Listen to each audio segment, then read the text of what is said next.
New Jersey Assemblywoman Gabby Mosqueda joins us to discuss COVID relief efforts in New Jersey, especially for the hard hit Latino community. It's all here on the next Latino Motion. Join us. Choose to get lost in the woods to gain experience in forest management. Choose to travel through time to understand the past. Choose to soar to pursue a career in dance. Stockton University offers 50 high-quality academic programs, small class sizes, and affordable tuition. Choose to match your interests and talents at one of New Jersey's nationally ranked universities. Latino Motion with Bert Lopez is presented by Latino Motion Public Affairs Media, a New Jersey nonprofit corporation, and Stockton University. This edition of Latino Motion with Bert Lopez is brought to you by the HD Studios at the campus of Stockton University. Funding for Latino Motion is provided by Atlanticare, offering primary, specialty, and urgent care, plus surgery and more. Atlantic City Electric, energy for a changing world. And South Jersey Gas. Welcome to Latino Motion, a weekly interview show highlighting issues impacting New Jersey's Latino community while advancing understanding of Latino cultural heritage and contributions to our society. And here is your host, Bert Lopez. Buenos dias and welcome to Latino Motion. My guest today is Assemblywoman Gabby Mosqueda. She is with the 4th Legislative District in New Jersey. Gabby, thank you so much for coming on the show this evening. Hi, Bert. Thanks for having me. Gabby, I wanted to talk to you about the recovery from COVID in New Jersey, and particularly within the Latino community. I know you yourself as a Latina, and you're heavily involved in a lot of the recovery efforts for all New Jerseyans. But I wanted to talk about some of those efforts. Let's begin with one of the efforts that you have signed in with the Latino Caucus to help undocumented workers. Tell me a little bit about that. Sure. The Latino Caucus, headed by Senator Poe, actually, we sent a letter to Governor Murphy, just letting him know the urgency of helping undocumented immigrants here in the state of New Jersey and giving them some type of relief. Unfortunately, as of yet, we haven't heard anything.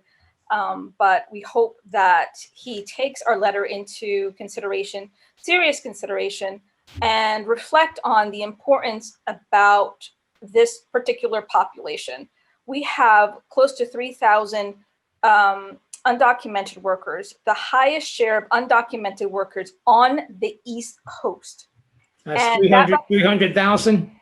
The 300,000 undocumented workers in the state of New Jersey.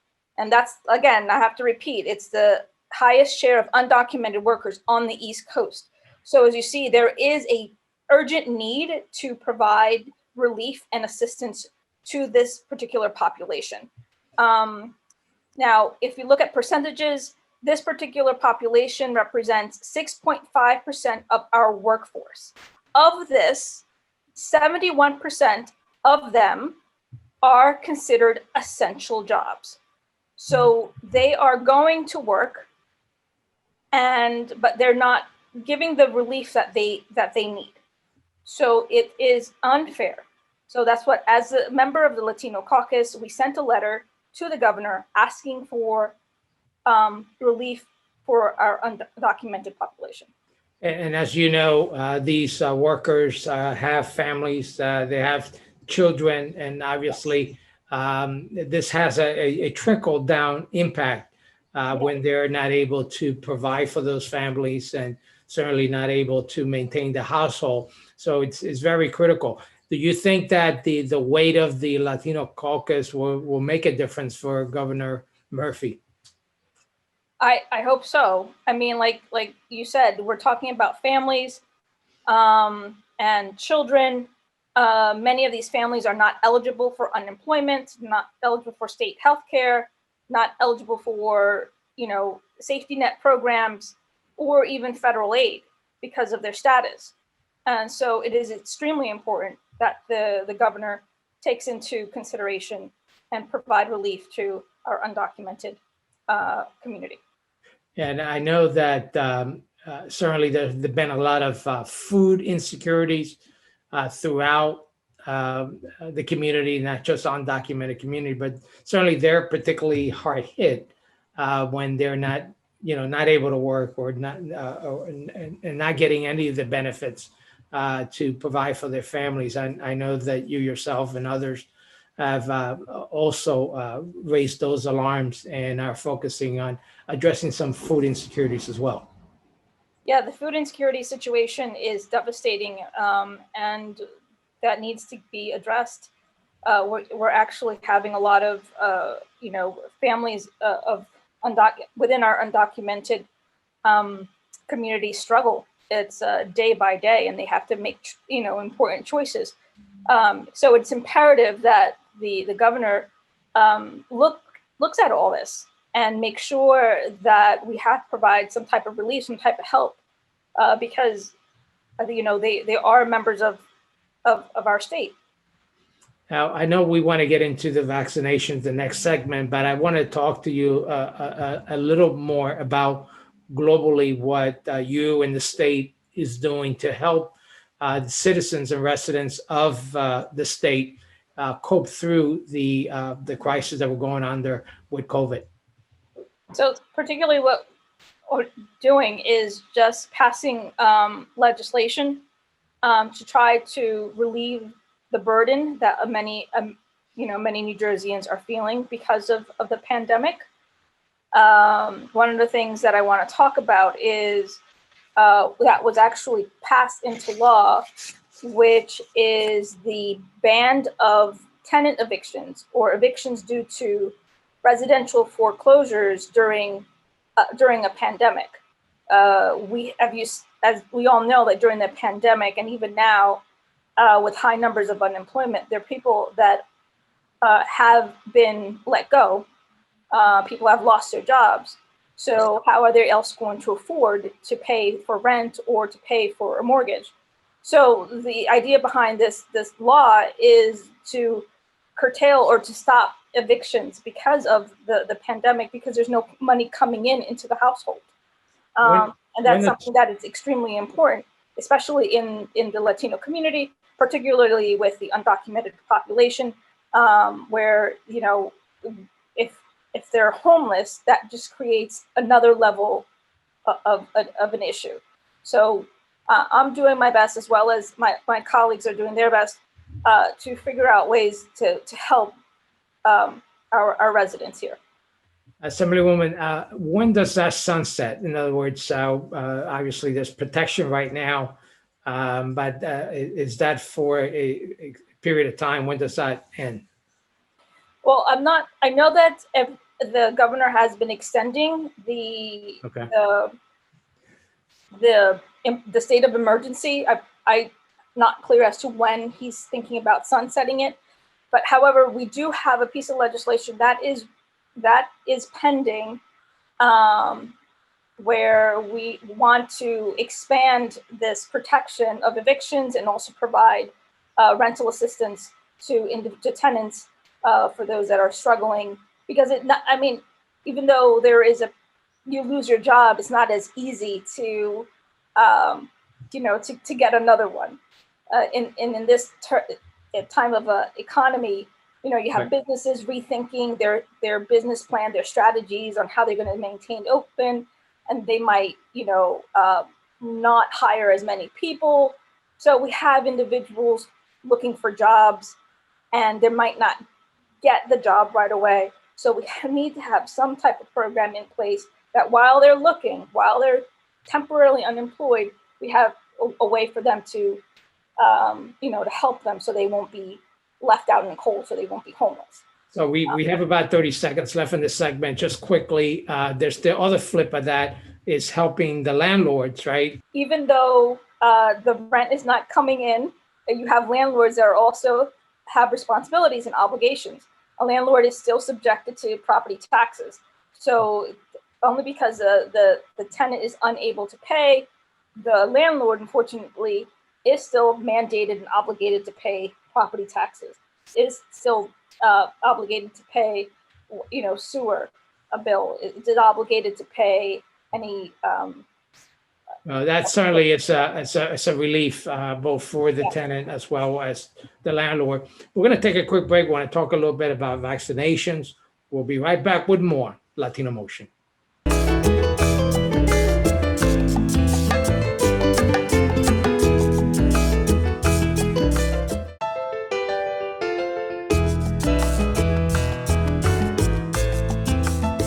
Welcome back to Latino Motion. Once again, I'm here with Assemblywoman Gabby Mosquera with the New Jersey 4th Legislative District. Gabby, thank you once again for coming on. I want to talk to you a little bit about vaccinations. I very proudly have my pin here that I was vaccinated. I completed my second shot today. But we know that there is a disparity within the Latino community in terms of getting immunization.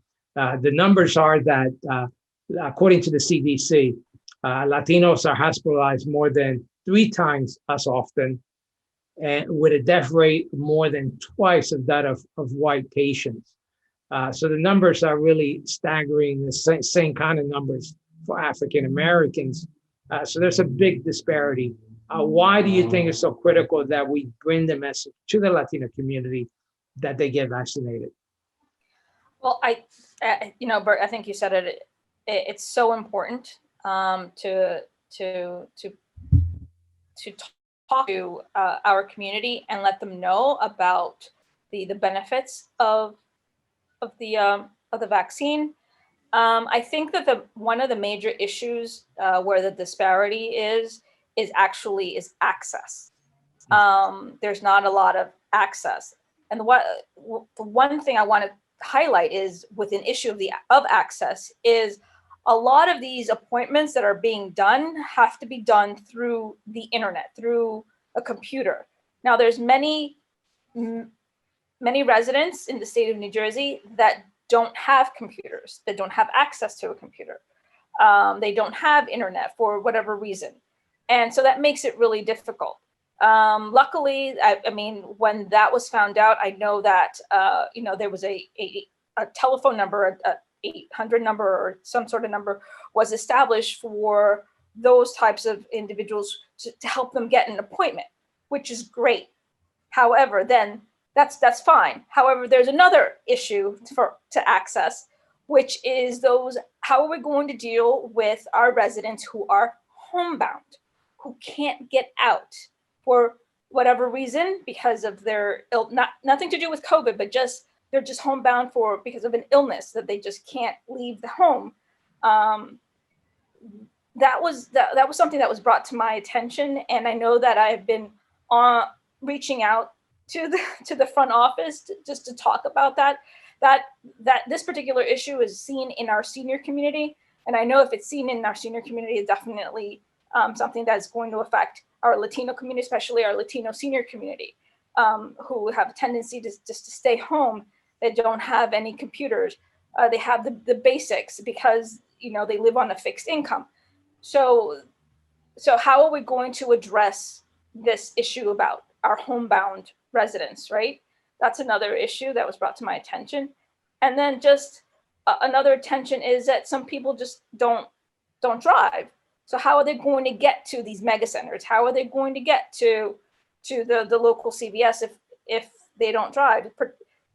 Especially here in South Jersey, where you need a vehicle, or you need to take a bus, or you need to take a train to get anywhere. It's not like in other parts of our state where you could just go down the corner or walk to a clinic or anything like that. It's just not our geography in this area, pardon me, it is not as compact as in other parts of the state. So there's a lot of issues that we have to deal with, and I know that we're dealing with them step by step.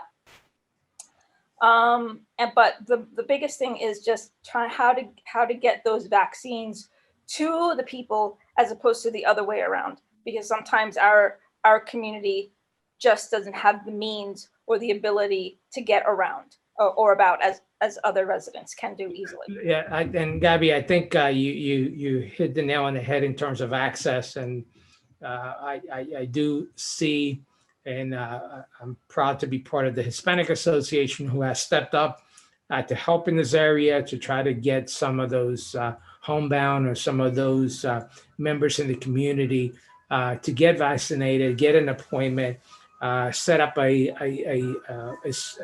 dedicated number of slots to be able to get them in, working alongside with Atlantic Care. I think those kind of efforts do help. We can't always rely on government. I think this is a good time for all sorts of agencies, those health providers, to come out and organizations, grassroots organizations, to come out. I know the NAACP has been actively involved in Atlantic City in doing that, and other organizations. And we're also seeing more of a distribution in terms of the vaccination at the bus terminal, at one of the churches in Pleasantville. And I think we certainly need to do more of that. We need to come together as a community and address this issue of access. Yeah, no, you're right. And then in addition to that, we just need more vaccines. I know that, the state of New Jersey, like other states, we are allotted a portion of the vaccines from the federal government, but I think it's very imperative that to have that access. So having the ability to get more vaccines, which allows not only the state through our mega sites, but nonprofit organizations to open more slots. I think we have the opportunity to have more slots open, more appointments availability. I think that would also help, given the fact that now that the governor has announced, I think he announced a while ago, that now anyone over the age of 16 is eligible to get vaccinated. Not only is the vaccine free, that you do not have to be documented. And one of the issues in terms of access is also the issue of trust, and getting the word out to our undocumented community that yes, it's safe, you could come out, you could get vaccinated, and it's totally free. There's virtually very little information that's required to get the vaccination. Right. And so just want to make sure we get that word out. Yeah, no, that's important. And that's where our local communities, our pastors in the Hispanic community are so important to get the word out, because they are a trusted source. And if they can, and they're so important, and they're very integral to this outreach to our community, to let the word out, to get the word out that, here we have a vaccine. It's eligible for people. You don't have to be a citizen. And, this is important to get vaccinated, and then leave it up to the person, whether they just want to get vaccinated or not. But the point is, get the word out. Yeah. And make sure that we have access. And I think we also need to overcome some of the misinformation that people have gotten as well. Yes. About the COVID vaccination. And, sometimes people get information from third-party sources that are not as reliable. And certainly getting vaccinated is critical. It's life-saving for our community. Unfortunately, we have to stop here to take a quick break, but we're going to continue our discussion. We'll be right back with more Latino Motion.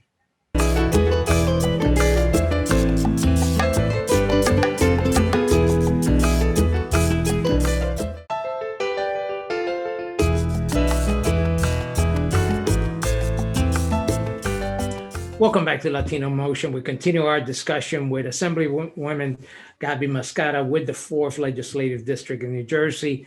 Gabby, we talked about a lot of stuff in terms of COVID relief, some of the things that are taking place, and assistance. And I know that you also have been busy supporting and crafting bills in this effort. And just want to recap a few that we missed in earlier discussion. and you have particularly one that further assists with some food disparities, if you will, for children through the schools, because as you know, many children get fed at school, and obviously when they're home, many of them are missing those meals. Tell me about that legislation. Sure. So we passed a bill in the legislature recently, and we had very fortunate to have the governor sign it last month, which will require school districts to provide school meals or meal vouchers to students eligible for free or reduced priced school meals during school closures during the pandemic. And this is so essential because we have residents in our state, unfortunately, that live on limited income, and they don't have enough to buy food. So the only meals that they get is through the schools. And we have children that are actually going hungry in the state of New Jersey, believe it or not. Yeah. So this is a way to help those families get fed. I have a school district in my district that has been doing a phenomenal job with this. They've actually fed over 500 families a week through this program. And this just goes to show how we can, as a state, come together and help each other especially help those our residents that are in need. So this is something that I'm very proud of supporting. And I know this isn't anything new.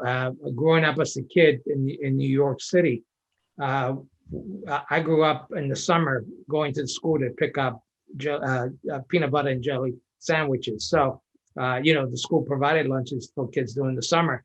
And I know that many districts have done so here as well. And certainly this is a big help.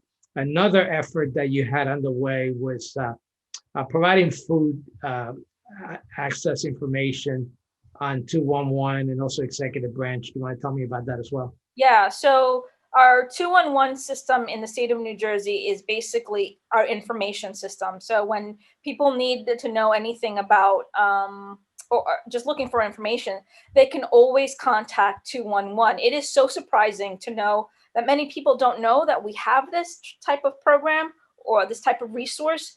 But yeah, so this is very important to let people know that if you need any help or you're trying to, if you don't know where to go, the first thing you can do is just call 211. That's our information system. And there is a website if you have an opportunity or have access to the internet, and it actually lists everything that you need to know, especially during the pandemic. I believe it's been a lifeline to many of our residents to figure out what to do, where to go, and in certain situations. But this particular bill that was signed into law recently would require that would to help individuals know exactly where they can go to access food. And not only that should be displayed in the 211 system website, but also those through all our executive branches departments, meaning that if you have access to the internet and you're on the Department of Corrections, they will have a link to where you can find food access. Or if you happen to be in the Department of Health, a website, they'll have a link to where you can find food. If you happen to be, things like that, community affairs, the Department of Education, those types of departments, they have websites here in the state of New Jersey, and they are required to provide some type of link that would let people know that where they can go get food. And Gabby, it's also important to note that the 211 center also is in Spanish. So those folks who have language barriers could still call the 211 site Right. and get information in there. And I believe they have multiple languages, but certainly I understand that Spanish is one of them. Right, that's my understanding as well. Let's talk about some small business relief. And I know that there's been a bill that the governor backed to help small businesses. We have particularly a lot of Latinos who are entrepreneurs. We have a lot of our Latino community who have small businesses. who are struggling with those businesses. Tell me a little bit about the relief that was just signed into law by the governor. Yes, so I'm really excited about this one, that the governor recently signed a legislation providing 15 million in aid to small businesses and nonprofits. So this legislation is actually part of a 100 million relief package for New Jersey small businesses. So this is fantastic. This is fantastic news for our small businesses. That help is on the way. That help is actually, help is here because he already signed it into law. So this is something, it's so essential to help our small businesses. As you know, small businesses here in the state of New Jersey have struggled, and many of them have closed. Unfortunately, I have been made aware of many businesses in my own district that had to close, even though they tried so desperately to stay open during the pandemic. But unfortunately, for whatever reason, I guess economic reasons, they were unable to stay open. And this is the type of relief that is needed for our small businesses. And the point of having this bill is to help those struggling businesses and to not only help them to survive, but hopefully help them to thrive and help them to recover what they have lost. So this is something that is very good news for our small business community in the state of New Jersey. And I look forward to helping our small businesses succeed and helping them, guiding them in any way that they can to making sure that they are able to get access to this funding. Yeah, and Gabby, I also want to point out that a lot of information is also available in the DCA website. The Department of Community Affairs has a whole host of services and grants, such as what you mentioned with the small business, et cetera. So want to direct them. We'll put the website up for DCA where folks could go and get additional information.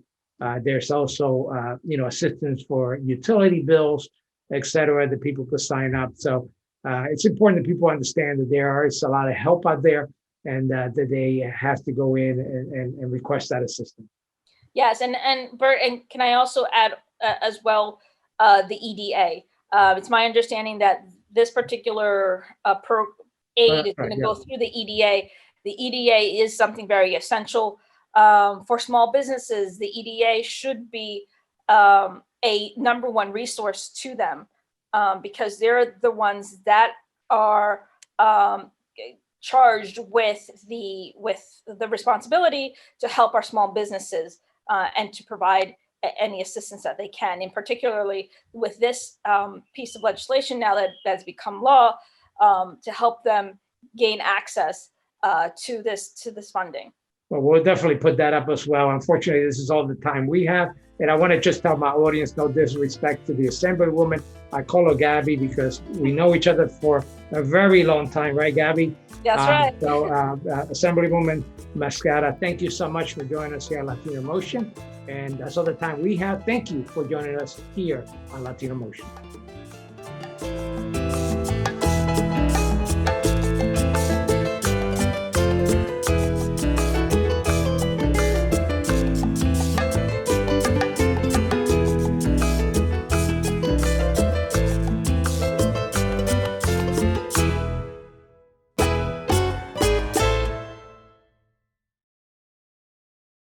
Choose to get your feet wet, to learn more about protecting our environment. Choose to read minds, to understand the human brain. Choose to get your hands dirty, to create a masterpiece. Stockton University offers 50 high-quality academic programs, small class sizes, and affordable tuition. Choose to match your interests and talents at one of New Jersey's nationally ranked universities. Funding for Latino Motion is provided by Atlanticare, offering primary, specialty, and urgent care, plus surgery and more. Atlantic City Electric, energy for a changing world. And South Jersey Gas.